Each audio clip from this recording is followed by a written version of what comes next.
plural. Substantivo masculino. Classe gramatical que expressa a quantidade, mais de um. Mais de um. Emprega-se em vocábulos que são variáveis. Artigos, adjetivos, pronomes, verbos e substantivos. Opondo-se geralmente ao singular, o único. Plurais, o próprio plural. Neste mês, o podcast Pais Pretos vai falar sobre as paternidades plurais, que por suas singularidades se mantêm reconhecidamente anônimas. Sejam bem-vindos.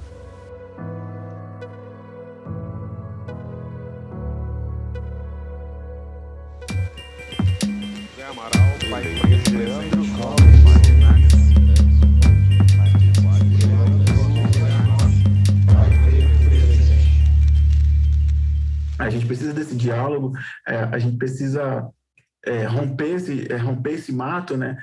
Abrir essas picadas para mostrar que, no final das contas, pelo menos no entendimento da gente, são pessoas que estão ali sentindo coisas. Então, humanizar, né? Foi o que foi negado à nossa cor quando foi trazido para cá, essa humanização. A gente foi demonizado para ser escravizado e hoje a gente não tem essa dificuldade de se humanizar. Então, quem não tenha uma visão, que hoje essa palavra dita desconstruída para outros assuntos e outras configurações, a gente quer que com esse episódio, de uma maneira propositiva, mas também sutil, que essa pessoa entenda que, tem uma pessoa aqui que tem um filho e sente coisas. É um pai que está aqui e sente coisas. Então, por que a gente precisa falar com essa pessoa? Porque é uma pessoa, sabe? Então, a gente quer, até de maneira não didática, porque a gente não está, pelo menos hoje, querendo ensinar nada a ninguém, trazer essa percepção, é uma pessoa ali, cara, sabe? Então, a gente tem que validar essa história. Para quem não valida, né? Porque não é um passe e tal, mas pra gente já tá tendo essa conversa aqui, a gente já validou, já chegou nesse ponto. Isso não é discutível pra nossa conversa agora, né? Por isso que a gente quer conversar. Eu sou Diego, eu falo aqui do Rio, sou pai de Benjamin e de Aurora. Benjamin tem 3, a Aurora tem 10 meses. E é isso, eu sou pai de 2 crianças pequenas que, entre momentos de cansaço, inventou de fazer podcast. Eu sou a Nara Dias, falo aqui da Bahia, de Vitória da Conquista. Como eu já falei, sou mãe do Cadu e do Caleb. Cadu com 14, Caleb com 7 agora. Estou estudando ecologia. E é isso, e estamos aqui para trocar. Eu sou uma Fefe, tô falando aqui da Zona Sul de São Paulo, Campo Limpo. Tenho 23 anos, sou artista, poeta, músico. Tenho o Malcolm, de 3 anos. Acho que é isso. E a gente vai direto para nossa pergunta quebra-gelo. Pensando numa realidade alternativa, onde o quilombo mais conhecido do Brasil prosperou até os dias de hoje, eu te pergunto, quem seria você nessa Palmares?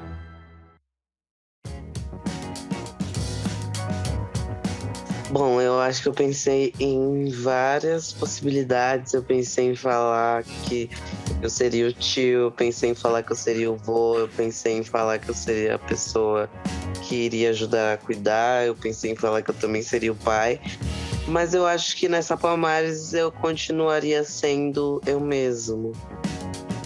Porque eu acho que dentro dessa Palmares atual de hoje, eu sigo pensamentos e cuidados para uma criança preta de uma forma que eu continue acreditando e seguindo coisas que me façam ser eu, e que se não fosse eu, essa pessoa seria outra no meu lugar. Então eu acho que eu seria eu mesmo, porque dentro das minhas possibilidades eu vou dando seguimento em coisas que eu acredito ser boas para a criação de uma criança preta nessa sociedade. E ocupando espaços, né? Sim. Como, Fefe, Você falando aí agora, eu fiquei pensando a importância da gente assumir quem a gente é dentro dessa Palmares, principalmente nessa Palmares atual, né? Entender, assumir quem a gente é significa saber de onde a gente veio e por que estamos aqui, e entender o quão incrível é ser, né, quem a gente é. E aí eu te pergunto, o que é ser um pai preto? Eu acho que é dentro de várias coisas do que se é ser um pai preto. Na verdade, eu estou aprendendo a ser um pai preto. E que dentro do que se é ser um pai preto, eu acho que, acima de tudo, é 1000 vezes maior a carga que se leva, a responsabilidade que se leva a partir do momento que você tá ali instruindo uma criança preta para viver numa sociedade racista. Então eu encaro enquanto um desafio. Eu acho que é um desafio ser um pai preto. E para além de desafio, acho que é muito, muito, muito melhor do que ser um pai branco. Então, eu sou uma mãe preta e eu te digo que eu concordo com você. Eu acho muito maravilhoso ser uma mãe preta e também penso assim, que é melhor do que ser...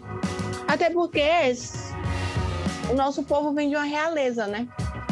Sim. E somos reis e rainhas que vêm preparando príncipes e princesas. Sim. E como você bem falou, essa questão de preparar neste país em que estamos. E com uma atmosfera de racismo e de todo tipo de preconceito que a gente vive hoje, é um desafio. E é um desafio muito grande. Eu costumo dizer que é desafio só para os fortes. Não é todo mundo que dá conta do que a gente dá conta. Porque a gente precisa cuidar não só desses pequenos, mas inclusive de nós mesmos, né? Porque a gente tem sonhos como pais. A gente tem idealizações para os nossos filhos. E a gente sabe que o racismo está aí justamente para isso, né? Para embargar esse caminho. Eu acho que dentro desse lugar é um lugar que dá muito medo, porque é um desafio criar essas crianças para esse mundo que está vindo cada vez mais violento e excludente, racista, mas também é um desafio a gente continuar vivo, né? Para dar conta e finalizar uma criação. Porque não é nem só sobre iniciar, não é nem só sobre ter contato, né? É sobre, eu acho que é sobre ter vida e força para continuar e dar conta até uma maioridade aí dessa criança preta que precisa ser assistida a todo momento. Escrever uma história, né? Escrever uma história. E aí você diz uma coisa que para mim é fantástica, quando você diz que paternar uma paternidade preta, ser um pai preto é um desafio. E aí eu te pergunto, qual é o maior desafio hoje na tua paternidade? Eu acho que eu me cobro bastante, e dentro dos desafios, o maior dentro deles é ter a legitimidade do que se é criar uma criança no Brasil sendo um pai preto, mas além de ser preto, ser transexual. Porque eu sou um pai preto que é visto e mal encarado por um sistema que tenta matar a gente todos os dias. E além de eu ser, tipo assim, como se já não bastasse ser preto, ainda é transexual. Então eu tô numa margem da margem. Existem homens cisgêneros que são homens mais pretos que estão criando seus filhos, que já têm um lugar não tão aceito por se tratar de uma pessoa preta, mas já tem um lugar de aceitação maior do que o meu lugar enquanto uma pessoa trans. E achar um lugar que eu me sinta confortável e legítimo, um pai legítimo e que tem potencial e grandeza o suficiente para criar uma criança é muito difícil. Então eu tenho que me reafirmar enquanto um pai e me reafirmar de novo por ser preto e por ser trans. Porque dentro de uma sociedade eu não tenho capacidade, né? Eu sei que eu tenho, claro, mas a sociedade me coloca no lugar de achar que eu não sou capaz de criar uma criança com excelência por eu ser preto e trans. Então... Ou seja, você precisa se reafirmar 3 vezes. Sim, porque eu já preciso me reafirmar por ser preto e eu sei que raça vem primeiro. Eu vou chegar e a pessoa vai me olhar e espantar porque eu sou um pai preto presente com meu filho andando na rua. Então essa já vai ser a primeira leitura, tipo, um pai preto com uma criança, isso é novo. E aí depois vão me olhar e vão me cobrar de novo quando perceberem que eu sou um pai preto com uma criança e que eu sou transexual. Então a gente já é cobrado por ser preto e cobrado de novo por ser trans e tá vivendo uma sociedade extremamente racista e transfóbica e fascista, né? E tudo isso que a gente já sabe. E a gente termina vivendo o tempo todo de luta, né? Resistindo. Todo dia é uma luta que não acaba. Eu sempre digo assim, é cansativo, mas é a nossa vida, é a nossa história hoje. Sim, e por isso um desafio, né? Sim, com certeza. E como é que nisso tudo a gente consegue trazer essa suavidade para você, inclusive não quebrar a inocência de uma criança, assim? Como é que a gente filtra isso tudo para não passar na nossa criação, né? Porque acaba sendo uma criação combativa, né? Você tem que se blindar de várias coisas e ainda assim passar a gentileza, passar o afeto, o respeito. Como é que você acha que isso, como você faz, né? Na verdade, como é que você usa, qual o seu método para fazer isso? Você tem algum método, alguma abordagem? Ou simplesmente, não sei, você fala para filtrar, para filtrar muitas das coisas ruins que não precisam entrar nessa criação por conta da sociedade. Exatamente. Bom, eu acredito muito na arte. Eu sempre fui eu fui criado numa casa muito musical. Então eu tive acesso à música muito cedo. E eu via isso enquanto uma forma de me filtrar diante de todas as outras violências que eu vivia e que era atravessado dentro de uma criação por um pai preto que está o tempo inteiro tentando sobreviver a esse sistema que tenta encarcerar os homens pretos, tenta matar eles e enfim. E eu via uma forma de neutralizar tudo isso na música. E aí é uma coisa que eu uso muito dentro da criação que eu acredito. Eu não sou uma pessoa que dialogo muito com o Malcolm, mas na verdade eu não sou uma pessoa que dialoga muito com as pessoas, eu não sou muito de me abrir. Eu acho que quando o Malcolm cresceu, você é aquele tipo de pai que não troca muita ideia. Mas dentro do possível e do que eu posso, eu tento sempre trazer ele para perto, que são nesses encontros com a arte, da música, e que eu tento, de uma certa forma, filtrar e tirar um pouco dessa sociedade, né? Que é isso, a gente tá o tempo inteiro lutando e fica aquela sensação de estar sempre pronto pra briga, né? E no quanto isso deixa a gente tão raivoso ao ponto de esquecer às vezes que a gente tem uma criança ali que tá assistindo e que tá vendo tudo. E que tá entendendo também, que tá capturando tudo que rola. E aí eu acho que pra fugir, filtrar muito dessas coisas, eu trago o Malcolm muito pra música, eu trago ele muito pra brincadeira, pra coisas poéticas, e diria também, esqueci, a palavra me fugiu agora,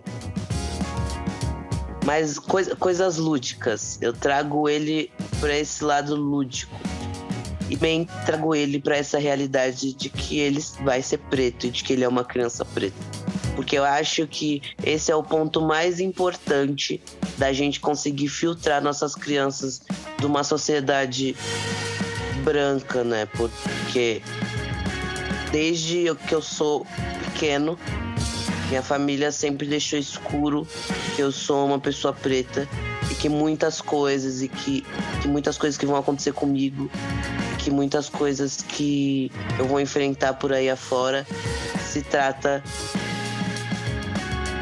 por eu ser uma pessoa preta. Que iriam acontecer essas coisas por eu ser uma criança preta.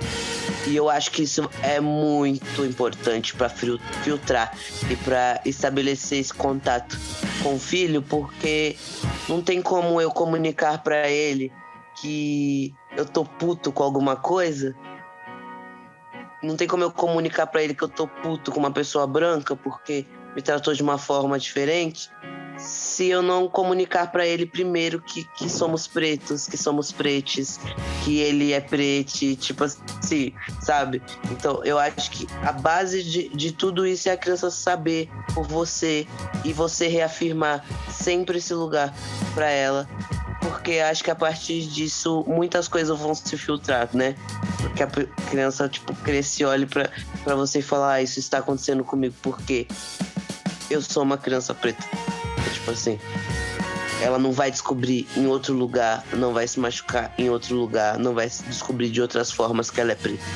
Eu acho isso. Ninguém vai dizer pra ela que ela é preta, né? Ninguém vai dizer, né? Porque ela escutou isso em casa, ela teve esse primeiro contato em casa. Ninguém vai apontar e falar, seu neguinho, que não sei o quê. E ele vai chegar em casa se questionando o que é neguinho, porque ele sabe que ele é preto e que aquilo está acontecendo porque a gente vive numa sociedade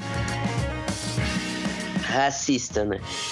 Então eu procuro aproximar dessas formas que eu vejo enquanto formas menos dolorosas, porque de uma certa forma eu acho que mesmo que a gente filtre, algumas coisas ainda continuam passando. E é doloroso, mas não é fácil criar uma criança preta. E só que quanto mais a gente tomar essa consciência e tentar filtrar o máximo de coisas que a gente conseguir filtrar, das formas que a gente acredita, claro, e dentro das nossas possibilidades, vai ser mais positivo, né? Porque filtrar tudo acho que não é possível, infelizmente. porque eu não queria que meu filho sofresse uma sociedade racista. Mas, infelizmente, eu também não vou poder filtrar tudo que eu sei que ele não precisa acessar. Então, eu filtro o que eu consigo e o necessário também para o momento, porque ainda assim é uma criança de 3 anos que tem coisas que ainda não vai entender. Tem muita coisa que ainda é mágica, né? É muita coisa, como você falou, é lúdica, né? Então, a gente tem que sempre estar tomando esse cuidado de não quebrar isso também, né? Porque Sim. Acaba que você vai tirar da criança também a infância. É muito... parece que vive isso numa corda bamba nesse sentido, né? Onde eu vou pisar aqui? Eu não sei. O que eu vou destruir se de fato eu entender essa demanda e combater esse atravessamento, de repente, junto dele, perto dele, ele vendo. É realmente muito... É um exercício, né? Tentar entender isso tudo e conviver com isso. Sim. Então a gente continua, né? Nara, você quer dizer alguma coisa? Desculpa. Não, eu tava aqui ouvindo vocês falarem e pensando quão grande é a demanda de se criar, da criação de uma criança preta, né? Que a gente precisa pensar em tudo e mesmo assim a gente não dá conta. Mas pode falar, Di. E aí eu me pergunto, será que em algum momento alguém deu conta? Eu acho que não. Vão surgir outras demandas, eu acho que... E aí quando eu falo nisso, eu penso muito numa forma de criação que eu acredito que é uma forma de criação comunitária. Porque tem coisas que eu não vou conseguir alcançar meu filho, mas tem coisas que um amigo ou uma amiga ou um amigo que seja próximo da gente consiga instruir e acessar de outras formas, né? Que eu não consiga tocar essa criação. E aí eu acredito muito nessa criação comunitária e eu troco isso com algumas mães que eu converso. Eu ainda troco muito mais com mães do que com pais. Eu troco com algumas mães que eu converso sobre mães indígenas, né, de povos originários, né, e esse segmento do que se é criar uma criança em aldeia, né, porque a gente nunca vai conseguir ser o todo. Eu pensei nisso. Quando você falou, eu pensei justamente nisso, né? É o provérbio africano, de que para se criar uma criança precisa de uma aldeia. Porque a gente sozinho a gente não dá conta. Mas quando a gente tem uma rede, né? Essa criança ela é mais rica em conhecimento, porque tem mais gente para poder nutrir essa criança. Exatamente.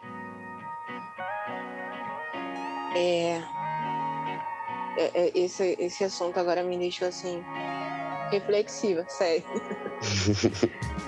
Mas é porque termina mexendo com a gente, né? E a gente se vê todo o tempo nisso. Tem hora que a gente chega a... Parece que tá no automático. Sim. Né? De Isso também me traz um pouco de medo, na verdade. Que a gente não sabe... A gente sabe, a gente prepara, a gente se prepara e a gente sabe que a gente está vivendo coisas em um mundo muito, muito cruel.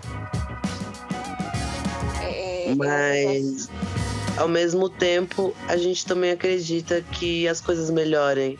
E claro que ninguém quer que um filho sofra e que passe por um mundo tão cruel assim. E olhando tudo isso, sabe? Olhando para este mundo atual e principalmente para esse Brasil atual, onde parece que as pessoas estão se alimentando muito do ódio, né? É uma coisa louca, onde o preconceito parece que triplicou e o racismo e toda essa loucura, porque parece que aumenta por dia, né? Cada dia é uma demanda muito maior. E como você bem falou agora, a gente se prepara para vencer essas lutas. Mas, vez ou outra, a gente se pega despreparado, né? E aí eu te pergunto, assim, falando nisso tudo, e principalmente na questão dos preconceitos, por que é importante, na sua opinião, transmitir às crianças o entendimento da diversidade de gênero? Eu acho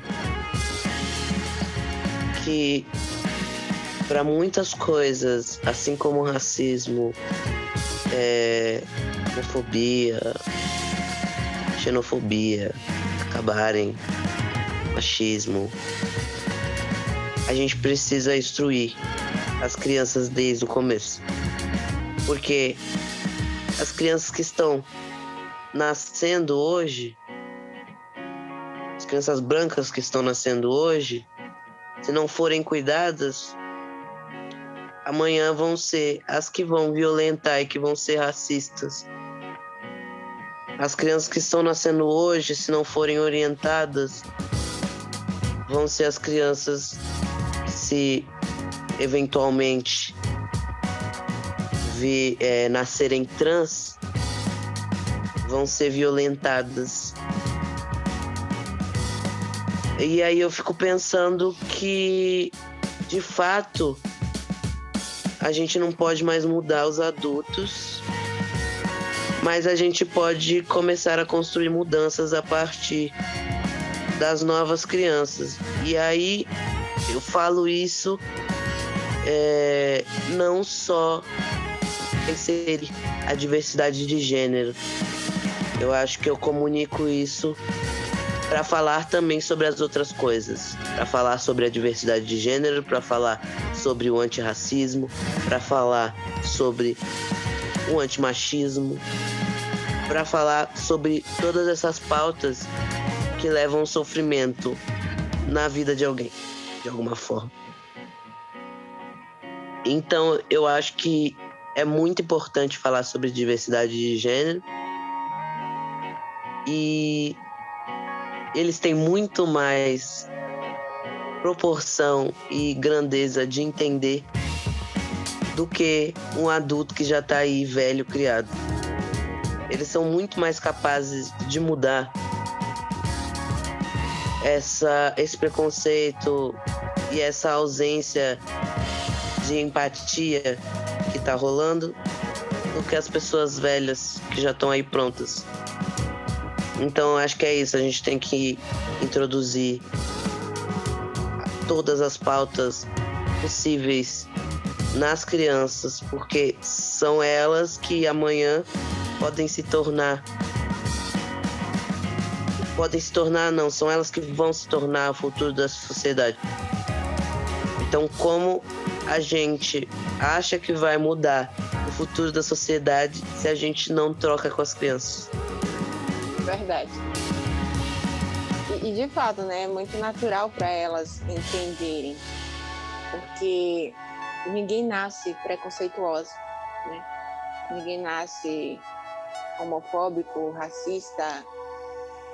As crianças, por si só, elas nascem cheias de amor, né? E por isso elas são fortes, e por isso elas têm essa grandeza de compreensão. Se a gente traz o assunto nessa primeira infância de uma forma natural, vai ser muito mais tranquilo para que elas venham vivenciar, sabe? Sem essa necessidade de parar para entender, mas deixando fluir, deixando a coisa acontecer. Sim. Eu acho que a gente fica o tempo inteiro também tentando explicações, e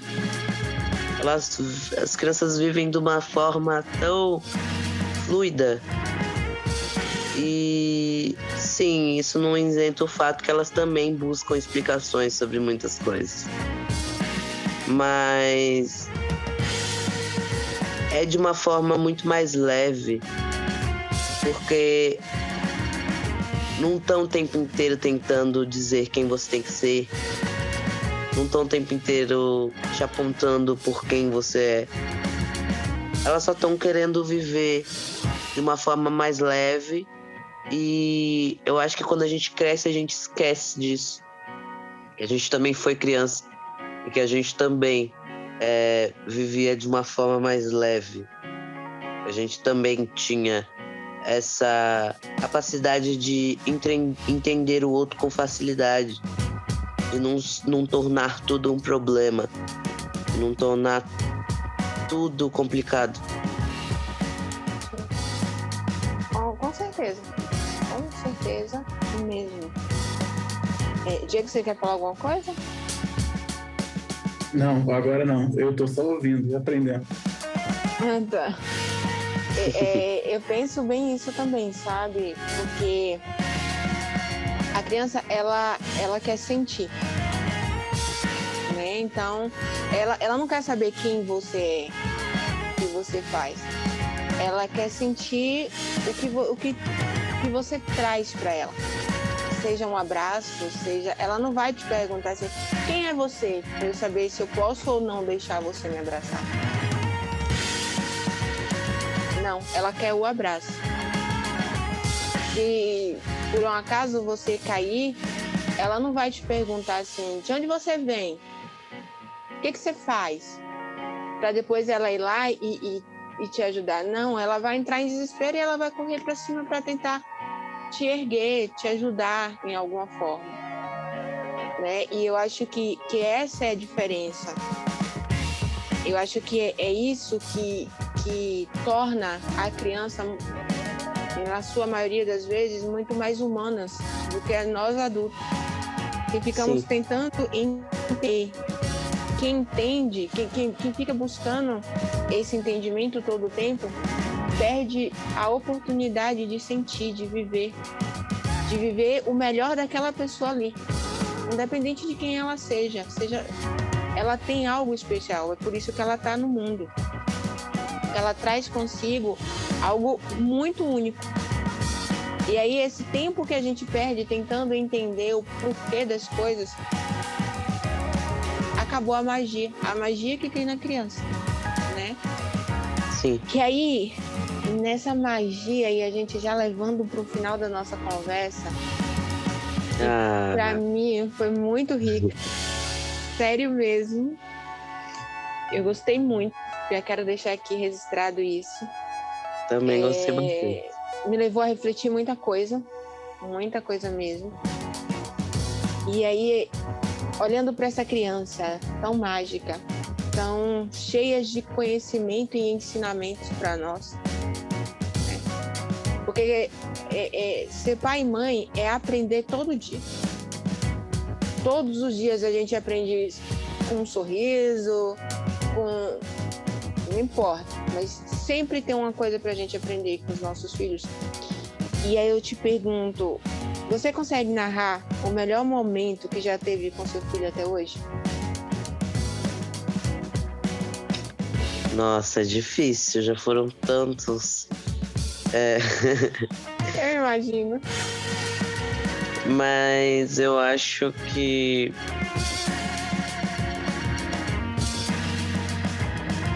eu não sei se tem um melhor, mas eu volto com a chegada dele. Eu acho que foi um dos melhores momentos, assim. Quando você vê aquela criança que você projetou durante tanto tempo vindo ao mundo, assim. É claro que ao mesmo tempo uma sensação de medo, de não sei o que eu vou fazer a partir daqui, né? De se reinventar, de não saber quem você vai ser a partir dali. Mas eu acho que o melhor momento foi a da chegada. É um momento assim A gente nem tem o que explicar, né? Imensurável, né? Não sei explicar. E eu vou te falar uma coisa, sendo mãe de 2. Quando o segundo nasce, parece que você não viveu aquela experiência com o primeiro, porque é outra. tão, sabe? Eu digo sempre assim, não existe o segundo filho. Vai ser sempre o primeiro. Porque é mágico. Pegar aquela criaturinha assim, tão indefesa, mas tão nossa. E tão leve, mas ao mesmo tempo tão pesado, né? Pelo peso da responsabilidade e tal. Mas é um momento tão único. Sim. E eu concordo contigo. Eu não sei se existe um melhor momento. Porque... inclusive eu já quero outro. Cara, eu já quero é incrível esse negócio. Eu na hora que eu fui parir, eu disse assim, esse é o último.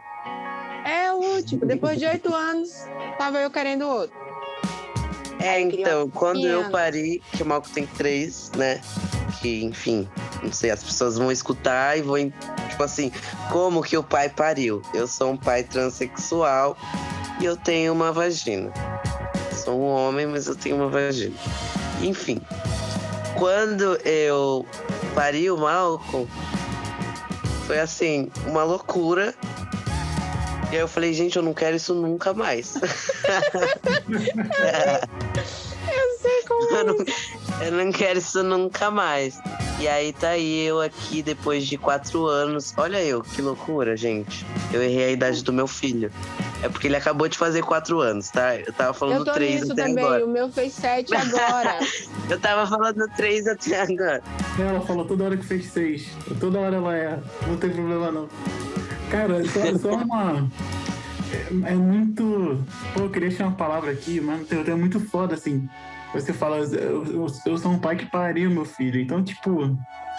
Cara, isso é muito foda, tá ligado? Não tem outra palavra, sabe? Isso é muito... E eu confesso assim que eu queria muito ouvir você falando isso, né? Eu tava aqui, cara, fala. Porque eu fiquei sem jeito de perguntar, né? Pô, sem jeito, né? E aí tu falou assim, caramba, que coisa mais mágica, né? Isso é muito sinistro. E eu acho que isso realmente, assim, o parto é um momento incrível. Eu acompanhei os 2 partos dos meus filhos. E da minha mais nova foi aqui em casa mesmo. Foi um parto domiciliar. Nossa. Foi algo visceral, assim. Foi em casa, né? Ela nasceu, tava eu, meu filho, a equipe das parteiras e o cachorro do lado, sabe? Foi um negócio muito, muito, muito íntimo. E foi amanhecendo, assim. E, pô, falar gente, que delícia, dentro de casa, eu nunca ouvi falar disso. Foi um parto domiciliar planejado, a gente contratou uma equipe, conseguiu. E foi muito legal, porque durante o parto... eu quero. Durante o parto da minha esposa, que durou... Foi de um dia pro outro, o trabalho, ela entrou em trabalho de parto de madrugada e ela foi nascer na madrugada do outro dia. E, então, assim, nesse meio tempo, e claro, logicamente que o parto foi evoluindo, as dores foram evoluindo, então a gente tava em casa. E um dos momentos que me marcam muito, assim, é que enquanto a Aurora tava pra nascer, meu filho tava brincando no quintal, sabe? E isso pra mim eu nunca vou esquecer. Eu não sei se eu vou ter essa oportunidade de dizer qual foi um momento mágico, assim. Era ele brincando no quintal, tomando banho de borracha, enquanto minha esposa estava em trabalho de parto no quarto. E o cachorro deitado do lado, assim, só vigiando, sabe? Gente, que mágico. É a imagem que fica, assim, pro resto da vida.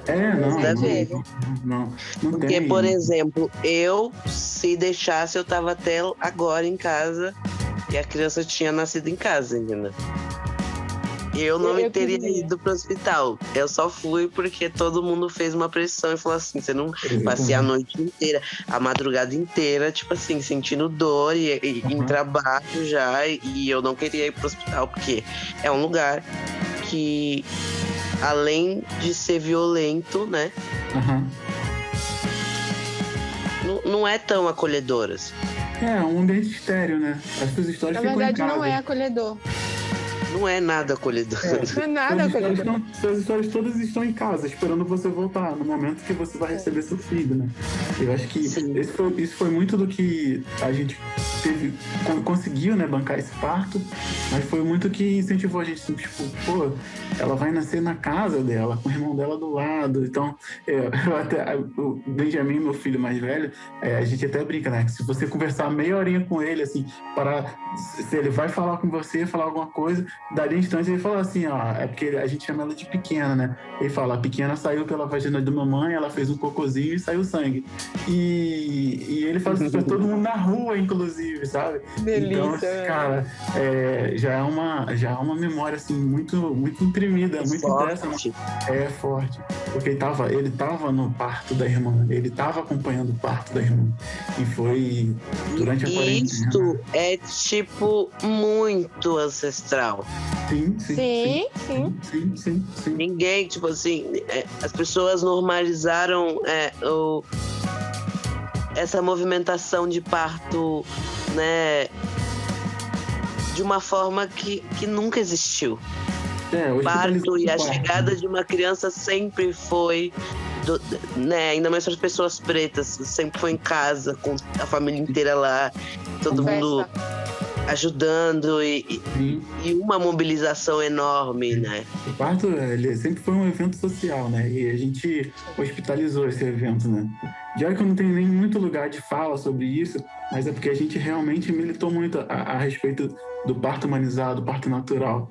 E o meu mais velho, Benjamin, ele nasceu no hospital, foi uma experiência diferente. Agora, em casa, assim, no seio da família, né? Estávamos só nós e a equipe também, porque foi durante a pandemia, então não tinha parentes, então era somente a gente mesmo. E aí, no dia seguinte, deu meio-dia, o pessoal foi embora e a gente tá aqui. A gente tá em casa, com a Aurora recém-nascida. Em família.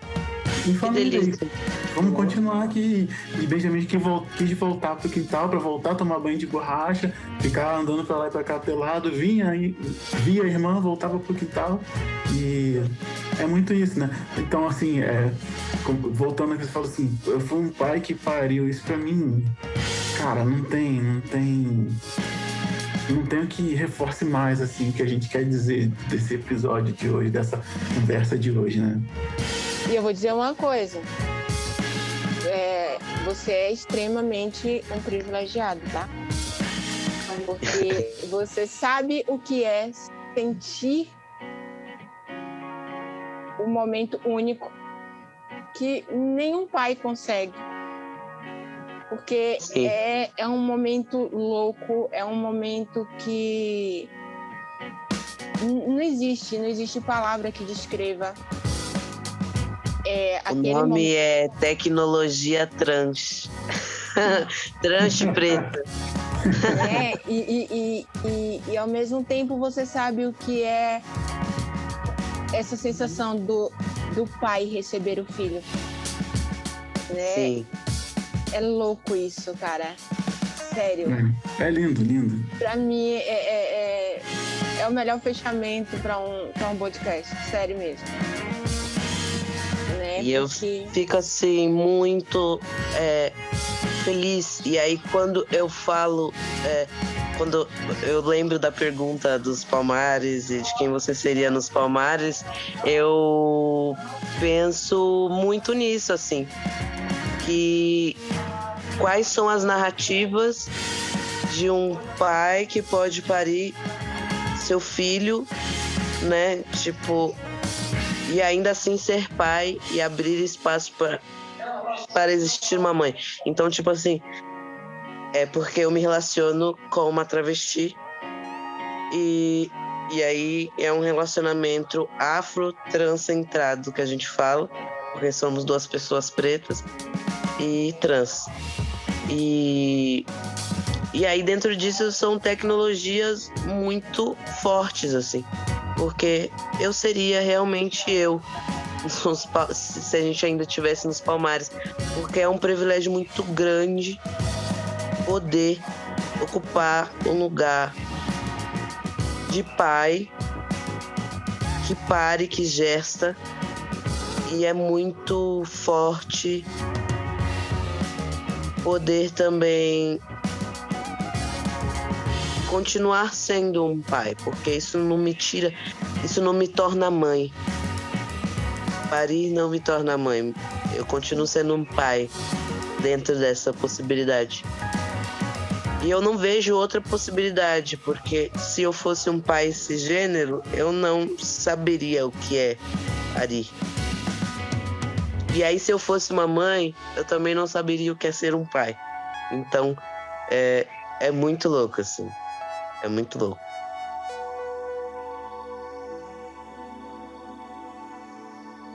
Eu quero fechar dizendo assim, gente, grandioso essa noite. Privilégio.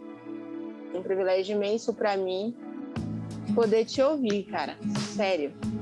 Toda a minha gratidão por você ter aceito o nosso convite, por você partilhar a tua história conosco, porque é necessário se falar de que existe família.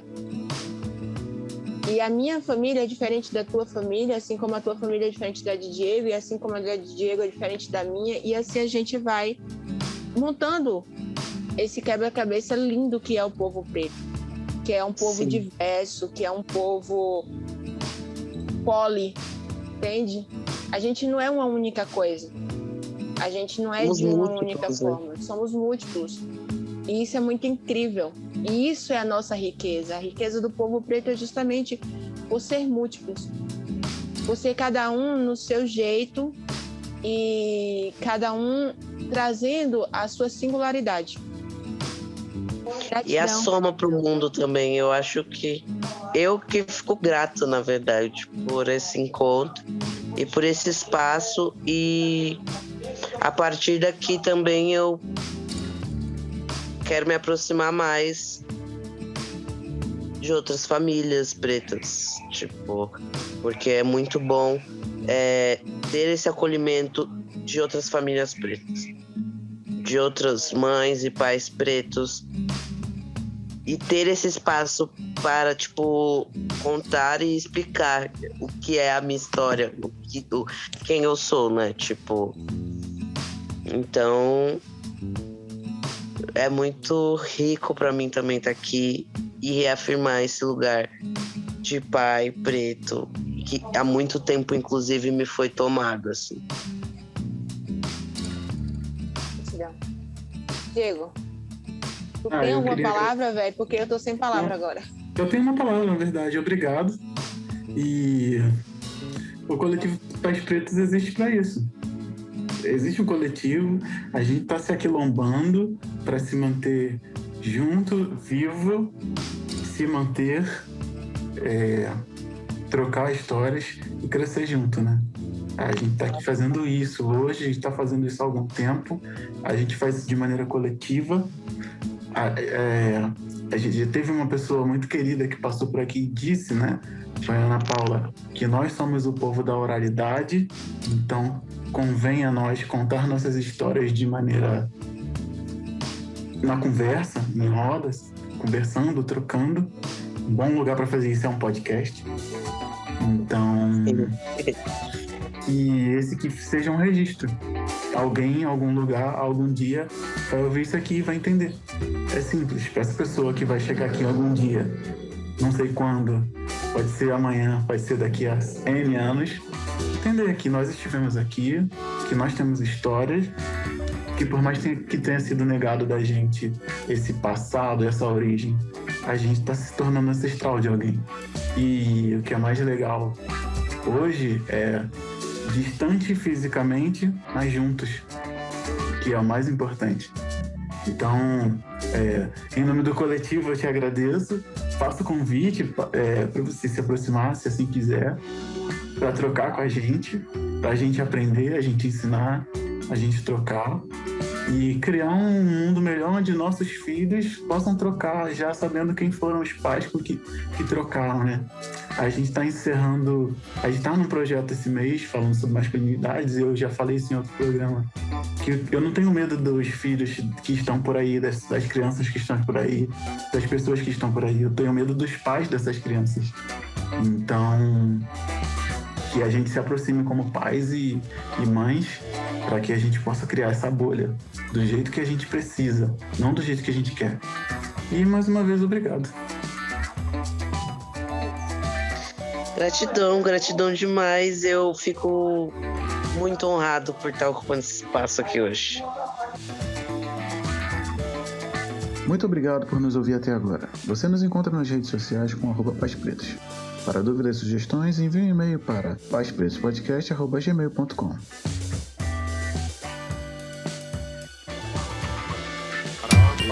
Leandro